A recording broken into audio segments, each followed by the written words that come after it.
The storm had already begun when Maris Hawley was cast out. Rain slammed against the red pines surrounding the Pax Valley, washing the scent of her away as if the forest itself wanted to forget she had ever existed.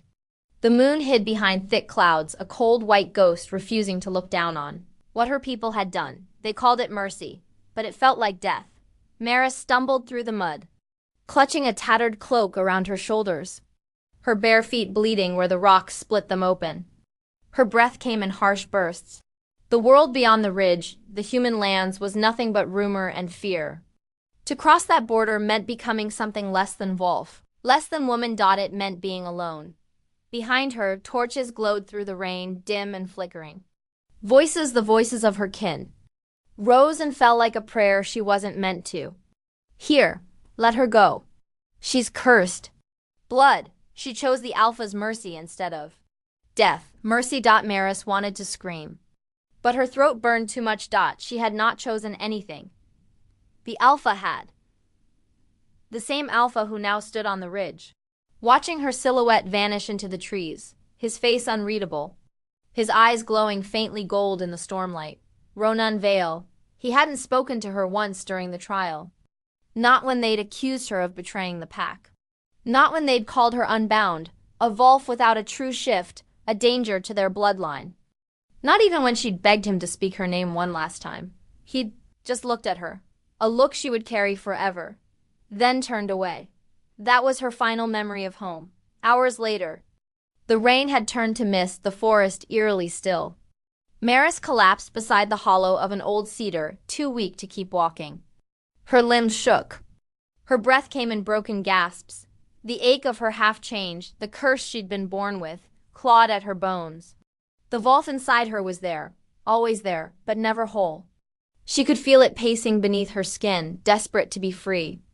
Yet chained by something older than she understood, she pressed her forehead to the damp ground, whispering to no one. Just stop, please. The forest answered with silence. Then, a sound. Footsteps. Not the careful tread of a hunter or the heavy stride of a man.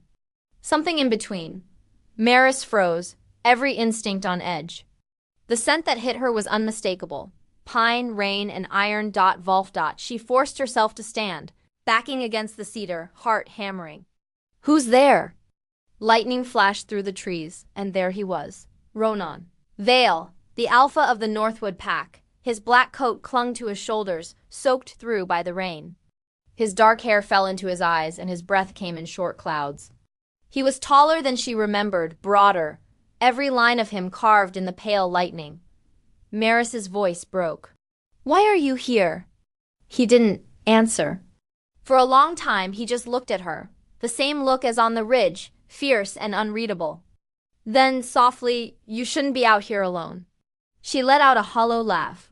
You banished me. You made sure of that.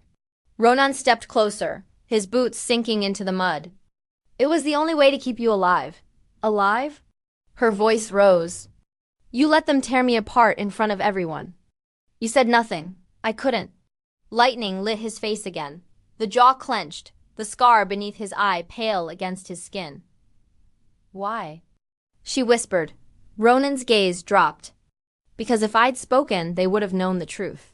Maris blinked through the rain. What truth? He looked up, eyes burning gold. That the thing you carry, the wolf that never wakes, it isn't a curse, Maris. It's mine. Her breath caught. What? The bond, he said quietly. You were born with it, bound to me before either of us understood what it meant. But when your body couldn't shift, the pack called you broken. They wanted your blood purged. If I claimed you, they'd have killed us both. Maris shook her head, trembling. You expect me to believe that? Ronan took another step forward, and the air between them thickened, heat and scent, the hum of something ancient. You feel it, he said. Don't lie. You felt it since you were old enough to run, that pull under your ribs when I'm near. Her heart pounded painfully. That's not— It is, he said, voice barely more than a growl. The moon bound us long before the pack did. Maris backed against the tree, tears mixing with rain. Then why let them send me away? Ronan's hands curled into fists at his sides. Because your blood isn't just bonded to me, it's tied to the moon's heart. The old curse. If the pack knew, they'd use you to wake it again. They'd tear the world apart to control it. The moon's heart, she echoed faintly. He nodded. The first Volf's blood. The power that created us. It's sleeping inside you. Maris shook her head. No, you're lying. You want me to believe I'm something more than the half-shift they spat on. Look at me. His voice softened, dangerous and low. If you were nothing, the moon would have turned its face from you. But the night you were born, the storm broke. The river rose. The forest howled for 3 days. The memories shivered through her, the stories whispered when she was a child. About the storm that wouldn't end until a baby's cry stopped it. Her cry. Ronan took one more step closer. You think I wanted this? To exile the one thing He stopped, his jaw tightening. Maris stared. The one thing you what? The silence stretched until the storm itself seemed to listen. Ronan exhaled, his voice rough. The one thing I couldn't kill. For a heartbeat, neither of them moved. The rain slowed, the wind fell still. Then something cracked deep in the woods. A low, guttural growl that didn't belong to either of them. Maris tensed. What was that? Ronan's head snapped toward the sound. Hunters. No, she whispered. That wasn't human. The growl came again, closer this time, followed by the heavy tread of something massive moving through the underbrush. Ronan's eyes flashed gold, his hand reaching for her arm. Stay behind me. Before she could protest, the darkness broke open, a shape lunging from the shadows, fur black as pitch, teeth gleaming white. Ronan shoved her aside as the creature slammed into him. The sound of claws and bone filled the air. Maris stumbled backward, watching in horror as Ronan shifted mid-fall, his body tearing, reforming, fur sprouting along his spine, his jaw splitting into a snarl. The alpha's roar shook the trees. The intruder was massive, larger than any Volf she'd ever seen. Its eyes blood red, its snout marked with scars. It wasn't a Volf at all. It was something older. Ronan lunged, teeth sinking into its throat. They crashed through the undergrowth, snapping branches, shaking the ground. Ronan! She screamed at the fight ended as suddenly as it began. The beast fled into the trees, howling in rage. Ronan fell to his knees, shifting back, blood streaking his chest. His breath came ragged, his body trembling from the strain. Maris ran to him, dropping beside him in the mud. You're hurt! He caught her wrist, his hand slick with blood. Listen to me. Ronan, please. Listen. His voice broke through the storm, commanding, desperate. That wasn't one of ours. That was the ancient. The curse waking. It's coming for you. Her pulse thrashed in her throat. For me? He nodded, his gaze burning into hers. Because only your blood can open the moon's heart or destroy it. Lightning flashed again, revealing the terror in his eyes, not for himself, but for her. Maris, he whispered, his hand tightening around hers. Run! She stared at him, her breath catching in her chest. Not without you. You don't understand, he rasped. If I lose control again, you won't. He met her gaze, rain pouring down between them, breath and fear and heat tangled into something unbearable. You're bound to me, he said softly. If you stay, the curse will wake through us both. Her tears mixed with rain. Then we face it together. And somewhere deep in the forest, the ancient howled again, a sound older than language, promising that their exile was only the beginning. The moon broke through the clouds, full and blinding, casting silver light over their faces. And in that moment, as the storm raged around them, Maris Hawley realized the truth Ronan had tried to hide. The Alpha hadn't followed her to banish her. Again, he'd followed her to protect. Her dot from the curse, dot from the pack, dot from himself. The forest did not sleep that night. Wind howled through the pines like a living thing, carrying the scent of blood and rain. The storm had passed, but its ghost lingered, a chill that clung to the air, a tension that made even the trees seem afraid to move. Maris walked beside Ronan through the darkness, her breath shallow, her cloak torn. The Alpha's wound had stopped bleeding, but the mark of the ancient's claws still burned red against his chest. 3 deep gashes that glowed faintly in the moonlight, refusing to heal. Where are we going? She asked, her voice rough from exhaustion. Ronan's stride was steady, but his jaw was tight. To the old den. The pack won't follow that far north. They think I'm dead. They'll think that until I make sure it's true. Maris stopped, the words cutting like a blade. You mean to kill me? He turned toward her, his eyes catching the silver light. No, I mean to make sure they never find you again. There was something in his voice.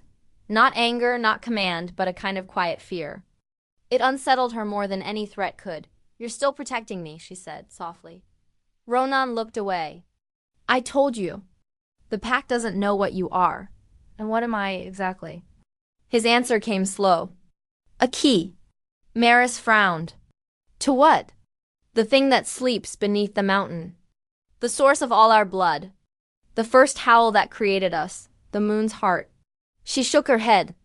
You said that before, but I don't understand. He stopped walking. The forest opened ahead of them into a valley. Mist clung low to the ground, and in its center stood a broken circle of standing stones, half swallowed by moss. This is where it began, he said quietly. The first Alpha swore his oath to the moon. He wanted strength beyond death, so the moon gave him her blood. But every gift has a price. Maris stared at the stones. What kind of price? Ronan's eyes darkened. The curse, the hunger, the rage, the shifting. It all came from that night. The Alpha line was bound forever to the moon's will. But one day, a child was born who could break that bond, a half-Volf, half-Moonburn hybrid. The first woman to carry the old blood in her heart. He looked at her then, his voice barely above a whisper. You're her descendant, Maris. The moon blood runs through you. The world tilted. That's impossible. Your mother knew it. She hid you before the council could test your shift. That's why they called you cursed when you couldn't change. They thought the Volf in you was broken. But it wasn't. It was sleeping. Maris took a step back, shaking her head. No, you're wrong. I'm not.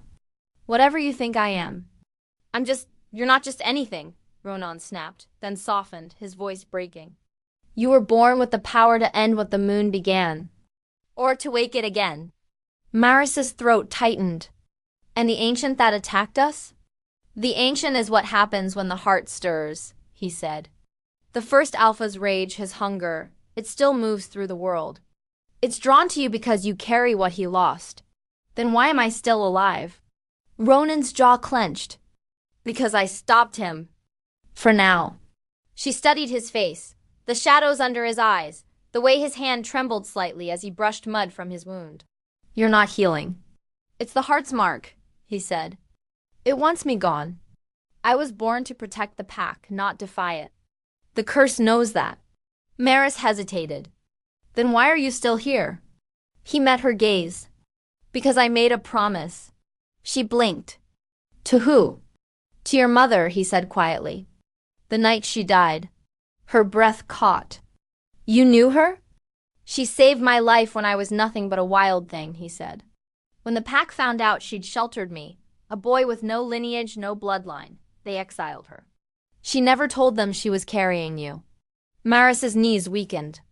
You mean... Yes, he said softly. She died protecting you. The silence that followed was unbearable. The wind sighed through the valley, and the stones seemed to hum low, ancient, almost mournful. Maris turned away, her hands trembling. You should have told me. I couldn't, Ronan said. If you'd known, you might have gone looking for answers. The pack would have torn you apart for it. She stared at him, tears stinging her eyes. And now? Now, he said, the pack isn't your danger anymore. A low rumble of thunder rolled over the mountains. The mist began to shift, curling around the stones like living smoke. Ronan's head snapped toward it, his senses flaring. It's here. Maris's pulse spiked. The ancient. He nodded once. It's tracking your blood. It can smell the moon on you. What do we do? He stepped closer, his hand closing around hers. You trust me. Her breath trembled. Why do you always say that like you don't trust yourself? Ronan's jaw tightened. Because I don't. The mist thickened, forming shapes, long, low, crawling shapes with eyes that burned crimson. The air grew heavy with the scent of iron and decay. "Run," he said. But Maris didn't move. Something deep in her chest pulsed, strong and hot, like a drumbeat that didn't belong to her. The moon broke through the clouds, pale and vast and full. Ronan froze, his golden eyes widening. "Maris, what are you doing?" "I don't know," she whispered. Light bloomed beneath her skin, silver-white veins spreading across her arms, her neck, her throat.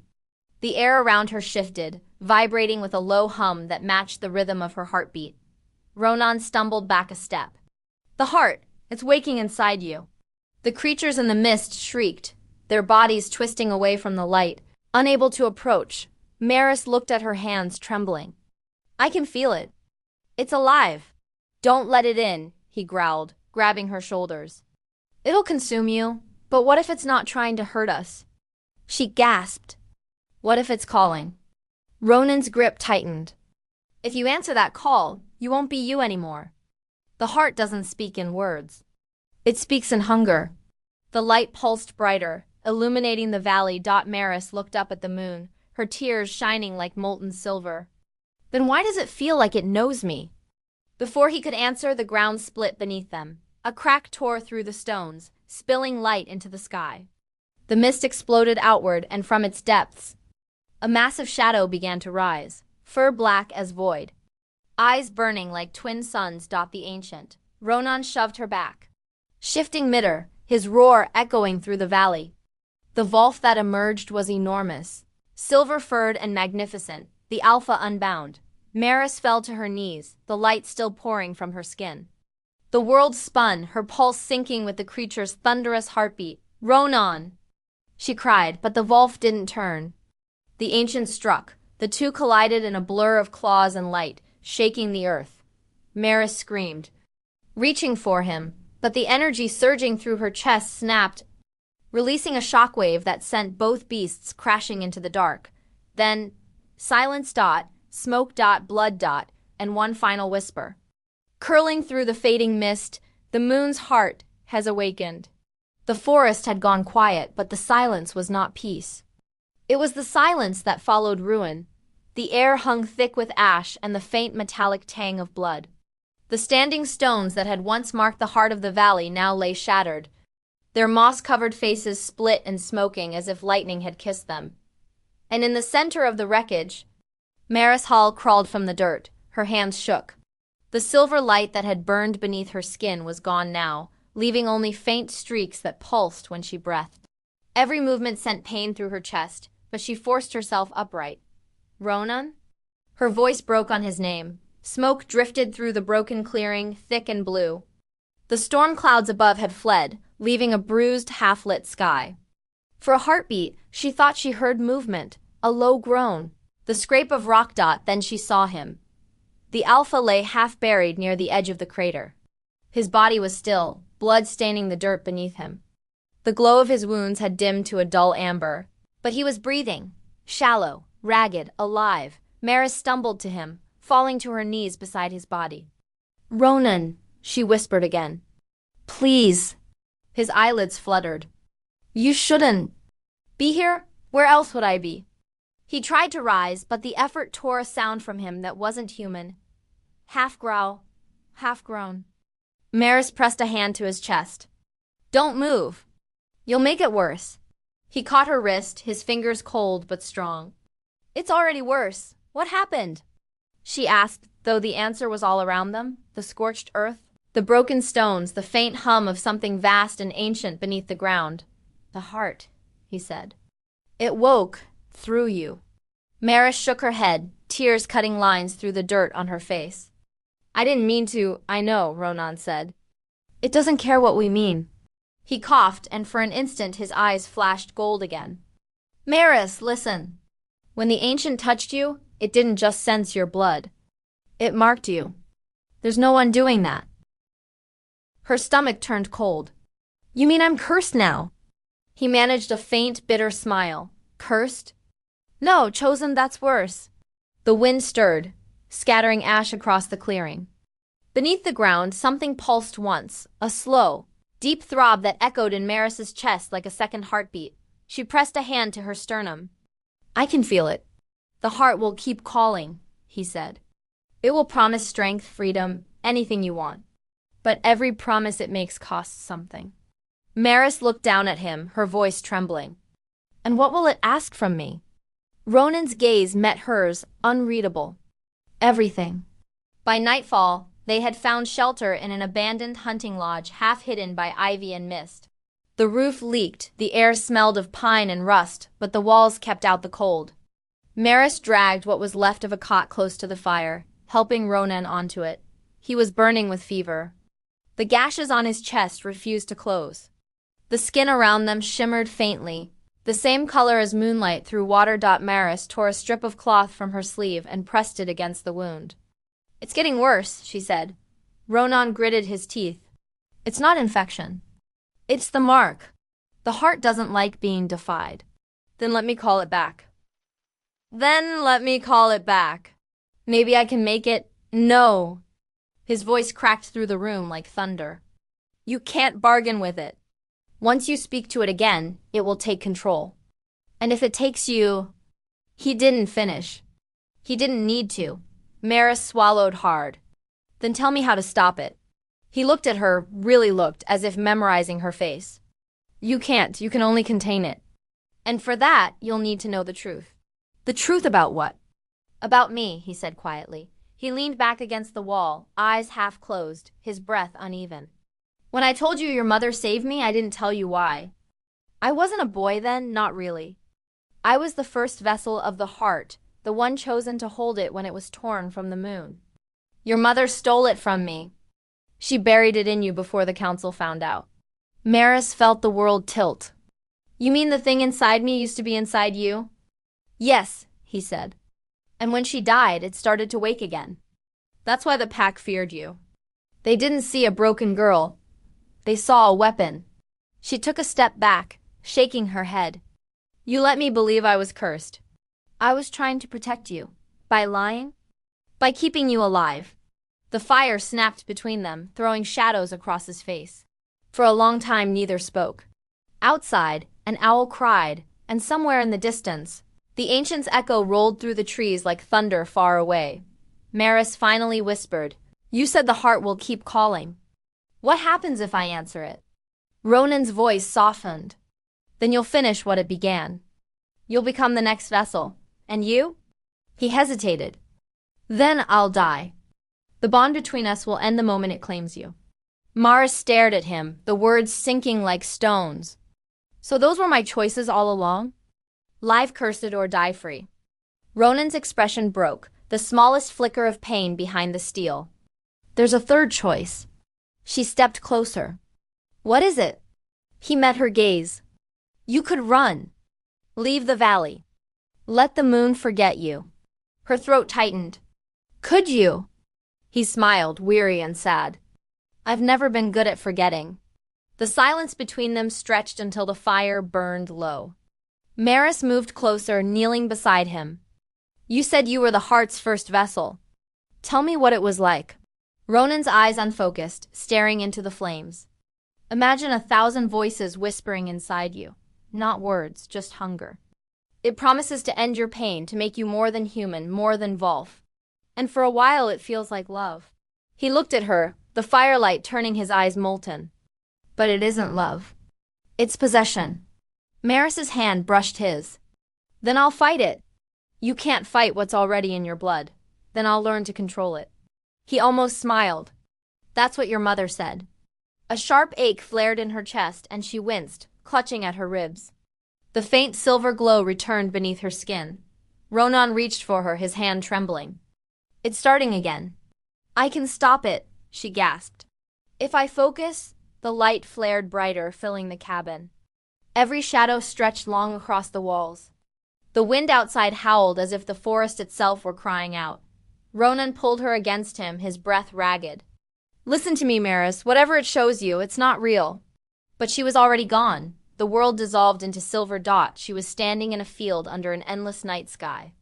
The stars above pulsed like living hearts, and at the horizon burned a great white light. The moon, vast and close enough to touch.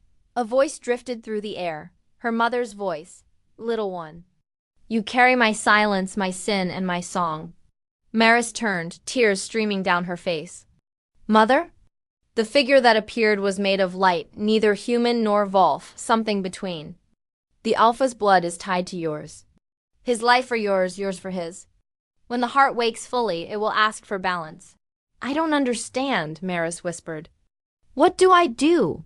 You will have to choose, the voice said. The heart or him. The heart or him. The world or love. The field shattered. She woke with a scream. Ronan caught her before she fell. His arms around her, his voice rough with worry. Maris, you're here. You're safe. Her heart pounded against his chest. She looked up at him, still trembling. It spoke to me. His breath hitched. What did it say? She met his gaze, her voice barely a whisper. That I have to choose. The heart or you? Ronan's jaw tightened. Then it's already begun. Outside, the moon rose higher, painting the world in silver and deep beneath the earth. Something ancient began to stir, a heartbeat.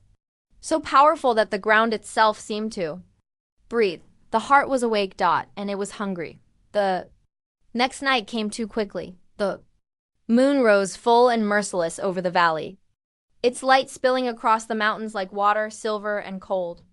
Every branch, every stone, every breath of the wind seemed to hum with the same pulse, the heartbeat of the moon's heart, now alive beneath the earth.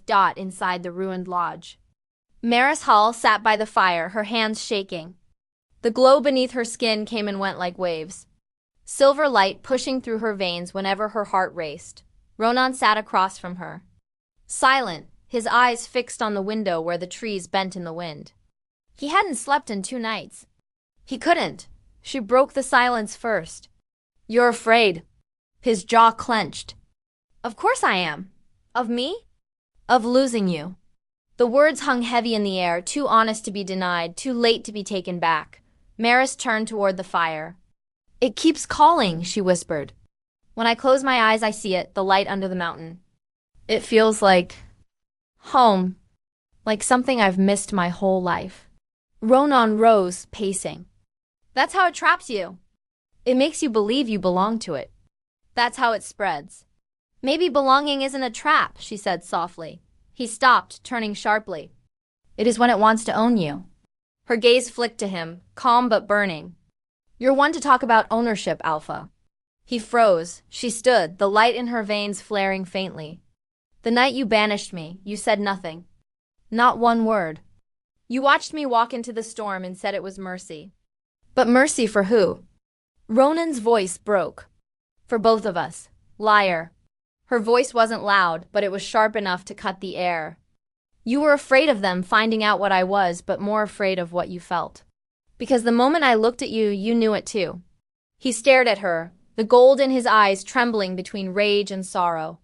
What I knew was that I'd die before I let the pack hurt you. Then why let them send me away? Because if I'd claimed you, the moon would have taken you from me. The words tore out of him like a confession he'd been holding for years. The world seemed to stop. Maris's breath trembled. What do you mean? Ronan's voice dropped rough and low. The bond between us, it isn't just blood or fate or the curse. It's the heart's will. The moon gave it to us, but it wasn't meant to be love. It was meant to be balance. The Alpha and the vessel, life and death tied together. If one gives in, the other dies. Maris stared at him, the truth sinking deep. So that's the price. Yes, he stepped closer. And that's why you have to leave. The heart's waking faster now. If you stay near me, it'll tear us both apart. The ground shuddered under their feet. A low rumble rising from beneath the mountain. Maris whispered. It's calling again. Ronan reached for her hand, rough, trembling, warm. Don't answer it. She looked down at their joined hands. You said I have to choose. The heart, or you. The world or love. Ronan's voice broke. Then choose the world. Maris's throat tightened. You'd rather I live without you? He smiled faintly, the kind of smile that hurt to look at. You've never really been mine to keep, Maris. You were always meant for something greater. Her tears fell silently. Maybe I don't want to be greater. The floor shook again. Outside, the wind howled, A sound that was not just wind anymore, but a voice. Deep, ancient, calling her name. Maris. The fire guttered. Sparks flew across the floor. She pressed her hands over her ears. Stop it, Ronan caught her shoulders. Fight it. I can't. Yes, you can. His voice was fierce now, commanding, breaking. You're not the moon's puppet. You're her heir. You choose what her power becomes. Her eyes flashed with light. Then what if I choose you? Then everything burns, he whispered. The floorboards split with a crack. Light bled up through the gaps, pure, white, endless. The heartbeat beneath them grew louder, faster, drowning out everything else. Ronan shoved her back as the ground gave way. Go, run! I'm not leaving you. He roared, his body shifting mid-motion, bones cracking, fur bursting through skin. The alpha emerged, massive, silver-black, his eyes molten gold. He turned toward the hole in the floor, where the light had become a vortex, pulling wind and dust into its depths. The heart was rising. Maris stood frozen, her hair whipping around her face. The light from below reached for her like hands. Her mother's voice echoed in her mind. The Alpha's life for yours, yours for his. Balance or the world ends. She realized then that Ronan's wound, the mark that refused to heal, was the tether between them. The bond, the balance. She could end the curse. But she would have to break that bond. Ronan turned to her, the Wolf's voice deep and trembling. If you let it take me, it'll stop. I can hold it inside me long enough for you to live. No! He lowered his head, his fur slick with rain and blood. This is what I was made for. The Alpha protects the vessel, always. Tears streamed down her face. And the vessel protects the Alpha. The light roared around them, filling the room. The walls split. The air hummed with the sound of countless heartbeats. Maris stepped forward. Ronan growled, warning, desperate. Don't! But she was already moving, her hands glowing brighter, her pulse in perfect rhythm with his. If the heart wants balance, she whispered, it can have it. She pressed her palms against his chest, over the wound that would not close, and the world exploded. Light poured through them both, so bright it burned the sky. Every heartbeat of the valley stopped. The mountains went silent. Then, darkness. When the light faded, the lodge was gone. The valley was still. Maris lay in the grass, the moon above her, full and calm again. The mark on her wrists was gone. The pain in her chest had vanished. But Ronan, he was lying beside her. Human again, his body still, his face peaceful. She crawled to him, shaking, pressing her hands against his heart. Please, she whispered. Don't do this. Nothing, Ronan. Still nothing. The tears came hot and unstoppable. She leaned over him, her forehead against his. You said the Alpha protects the vessel. But I would have protected you. The wind moved through the trees, soft and low. And then, faintly, a whisper. Maris. Her breath caught. She looked up. The moonlight shimmered over his body, pale and gold. The air grew warmer. His fingers twitched. His chest rose with a shuddering breath. Ronan opened his eyes. They were no longer gold. They were silver. Maris choked on a sob. You came back. He looked at her, exhausted, alive, human, and smiled faintly. You didn't let me go. The heart, it's quiet, he said. It's sleeping again. You silenced it. She pressed her hand over his heart, feeling it beat steady beneath her palm. And you? He smiled. Still bound to you, it seems. The moonlight spilled across them both, soft and silver, as if the night itself had bent to listen. For the first time, the valley did not echo with howls or thunder. Only breath, only life, only the slow, steady rhythm of balance restored. But far beneath the mountain, in the dark where the heart slept, something ancient smiled, because every balance demands a price, and the world would one day remember what was. Promised beneath the full moon. Spring arrived. Like a quiet miracle, the forests around Northwood Valley had begun to heal, their blackened soil now dotted with the tender green of new growth. Rivers that once ran red with blood now reflected only sunlight and sky. The air smelled of pine and thawed earth, and the moon, the same cold, ancient moon that had ruled their fate, now hung soft and golden at night. as though finally at peace. And at the edge of that forest, in a cabin built from the bones of the old world, Maris Hallé lived. The townsfolk still whispered her name, though none dared approach. They called her the Moon's Daughter, the girl who silenced the heart, the one who saved the wolves. She didn't correct them. Words were small things for what had happened. Inside her, silence had become something holy. The glow in her veins was gone. But sometimes, when the night grew still and the moon climbed high, she could feel a faint pulse under her skin, like a heartbeat sleeping just beneath the surface. A reminder. A warning. A promise. Ronan Vale woke to that same pulse every night. He lived in the cabin with her now, not as Alpha, not as protector, but simply as a man who had finally stopped running from the ghosts of his blood. The silver in his eyes remained, a mark of what he'd become when the heart had passed through them both, neither cursed nor divine. But something new. They spent their days in quiet rhythm hunting, mending, tending to the forest's regrowth. Sometimes they spoke. Sometimes they didn't need to. That morning, Maris stood by the river, her reflection rippling in the water. The sunlight turned her hair to gold and her skin to pearl. She looked stronger now, older, steadier. Ronan came to stand beside her. His hands were rough, his eyes calm. "You're thinking too loud again." She smiled faintly. "You can tell?" "I always can." Maris looked out across the valley. "Do you ever wonder what it means that we're still here? After all of it?" Ronan followed her gaze. "Maybe the moon finally forgave us. Or maybe she's waiting for something." He turned to her, a shadow of concern in his eyes. "What do you mean?" She hesitated. "Sometimes when the wind shifts, I hear it, the heartbeat. Faint, but there." Ronan's expression hardened. "The heart. Maybe." He shook his head. "You silenced it, Maris. It's buried deep." "I know," she said softly. "But the world never forgets what it was made from. Maybe it's just dreaming." He studied her for a long moment, then reached for her hand. "If it ever wakes again, we'll face it together." Maris smiled at that, a small, weary smile. "You said that before." "And I meant it before," he said, their fingers intertwined. And for a while, the world was quiet again.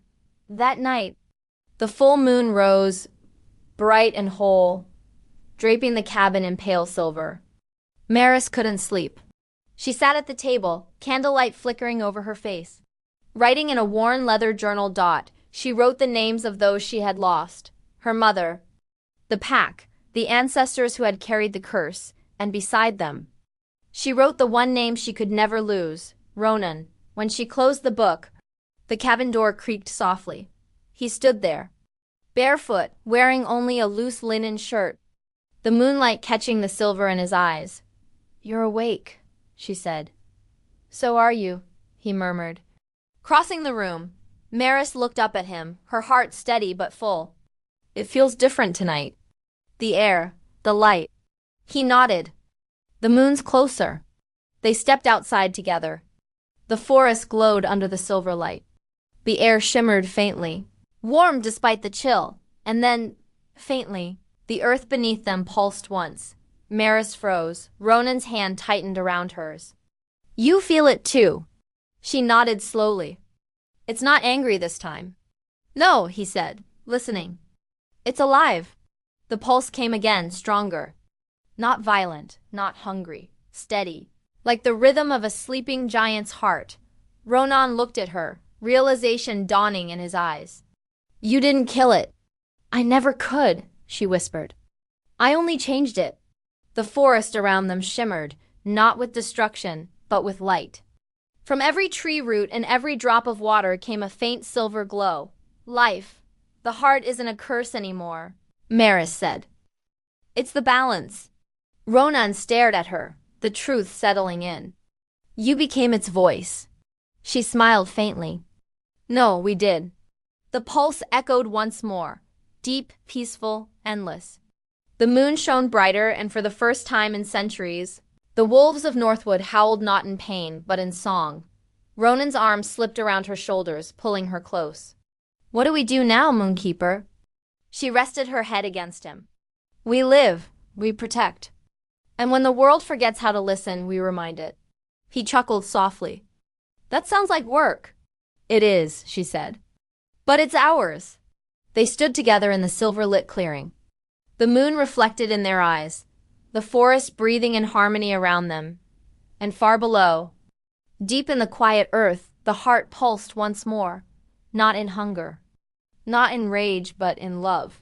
The curse was broken. The world was awake, and the Alpha and the exiled daughter had become its guardians, forever bound not by the moon's wrath, but by the mercy they had created together.